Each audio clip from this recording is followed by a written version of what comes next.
लद्दाख की जनता अपने रिसोर्सेज की एक्सप्लॉयटेशन के खिलाफ लद्दाख को नेचुरल डिजास्टर्स, लैंडस्लाइड से बचाने सड़कों पर थी। उनकी डिमांड्स थी कि लद्दाख को इंडियन कॉन्स्टिट्यूशन के 6th शेड्यूल के अंडर ट्राइबल स्टेटस दिया जाए, क्योंकि लेह में 67% और करगिल में 90% पॉपुलेशन ट्राइबल्स की है। उनकी दूसरी और तीसरी डिमांड थी कि लद्दाख को स्टेट बनाया जाए और साथ ही में 2 MP सीट्स दी जाए। लद्दाख की जनता ने अपनी आवाज उठाने सोनम वांगचुक की अध्यक्षता में 30 दिन का दिल्ली चलो मार्च किया, लेकिन 30 सितंबर 2024 को दिल्ली पहुंचते ही उन्हें डिटेन कर दिया गया। हालांकि उनका प्रोटेस्ट कोई पॉलिटिकल नहीं था, अपने ही देश के एक हिस्से का एनवायरनमेंट बचाने निकले थे, लेकिन उनकी आवाज आज तक नहीं सुनी गई।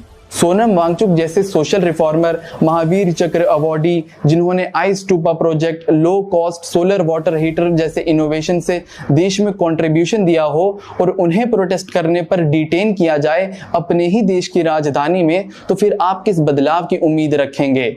हालांकि उनकी डिमांड्स मौजूदा सरकार के 2019 लोकसभा चुनाव के मैनिफेस्टो में भी थी, लेकिन जब उन्हें पूरा करने का सरकार को याद दिलाया तो सोनम वांगचुक जी को एक बॉन्ड साइन करने के लिए कहा गया, जिसमें यह लिखा था कि वो कोई पब्लिक स्पीच या पब्लिक असेंबली में पार्टिसिपेट नहीं करेंगे और अगर वो ऐसा करते हैं तो उन्हें 1 लाख रुपए की पेनल्टी भरनी होगी।